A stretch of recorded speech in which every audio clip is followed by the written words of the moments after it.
Di bawah langit Kalimantan yang biru nan bersih, sebuah simfoni baja dan beton sedang dirajut menuju kesempurnaan. Di sanalah, di tengah hamparan hijau yang dicanangkan sebagai Smart Forest City, berdiri sebuah mahakarya arsitektur, Masjid Negara Ibu Kota Nusantara, IKN. Bukan sekadar tempat bersujud, bangunan ini sedang tumbuh menjadi narasi visual tentang bagaimana Indonesia meletakkan spiritualitas tepat di titik nadi pusat pemerintahannya. Hingga Desember 2025, Masjid Negara mencatatkan progres fisik signifikan 88%, dan akhir pekan ini diharapkan mencapai 90%. Sebagaimana dikatakan staf khusus Kepala Otorita IKN Bidang Manajemen dan Strategi Konstruksi Danis Hidayat Sumadilaga kepada Kompas.com, Kamis, 18 Desember 2025. Dengan progres yang demikian masif, diharapkan Masjid Negara ini bisa mulai beroperasi dan menggelar Salat Idul Fitri 2026 mendatang. Angka ini bukan sekadar statistik, melainkan janji yang hampir genap tentang sebuah suaka keagamaan yang modern namun tetap berakar pada nafas bumi pertiwi. Berikut adalah rincian teknis fasilitas peribadatan IKN. 1. Masjid Negara IKN, mahakarya arsitektur organik. Masjid ini dirancang untuk menjadi ikon baru dunia Islam dengan desain yang mendobrak pakem kubah tradisional. Dirancang mampu menampung hingga 61.000 jemaah secara keseluruhan, dengan struktur berdiri di atas lahan seluas 3,2 hektar dan bangunan mencapai 61.596 meter persegi.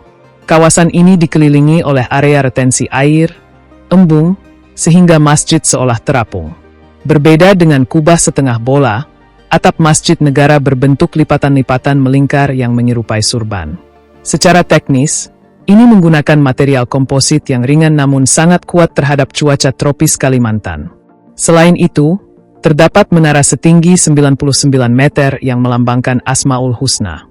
Menara ini tidak hanya berfungsi sebagai tempat pengeras suara, tetapi juga memiliki gardu pandang untuk melihat lanskap IKN. Masjid Negara IKN dilengkapi fitur ramah lingkungan dengan sistem ventilasi alami yang memanfaatkan angin dari hutan sekitar. Pemanfaatan pencahayaan alami dirancang secara maksimal melalui celah-celah geometris di atap, dan sistem pengolahan air wudhu untuk penyiraman taman, water recycling. Fasilitas pendukung lainnya yakni ruang pertemuan, perpustakaan digital, serta area komersial UMKM yang terintegrasi dengan plaza edukasi keagamaan. 2. Basilika Nusantara, inklusivitas di KIP. Basilika ini dibangun di kawasan yang berdekatan dengan tempat ibadah agama lain sebagai simbol moderasi beragama di pusat pemerintahan. Basilika Nusantara dirancang untuk menampung sekitar 1.600 jemaat di dalam ruangan utama. Hingga Desember 2025, progres pembangunan telah mencapai 80,01%, dengan fokus pada pengerjaan interior dan pemasangan elemen dekoratif fasad. Menggabungkan elemen arsitektur gereja klasik dengan sentuhan ornamen Nusantara, Basilika punya bentuk atap dan fasad yang selaras dengan konsep Smart Forest City, tidak kaku, dan memiliki banyak ruang terbuka hijau. Di sisi lain, material batu alam dan kayu yang diolah secara industri juga digunakan, untuk memastikan daya tahan jangka panjang namun tetap memberikan kesan hangat dan menyatu dengan alam. Secara teknis, kedua bangunan ini, bersama rumah ibadah agama lain yang sedang dibangun seperti pura, vihara, dan kelenteng, diikat oleh satu infrastruktur pendukung yang sama. Mengingat standar IKN yang sangat tinggi, kedua bangunan ini menggunakan struktur beton bertulang dan baja dengan spesifikasi tahan gempa sesuai standar bangunan monumental nasional.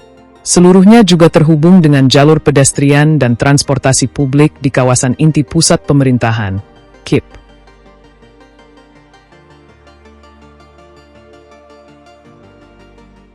Download Tribun X sekarang, menghadirkan lokal menjadi Indonesia.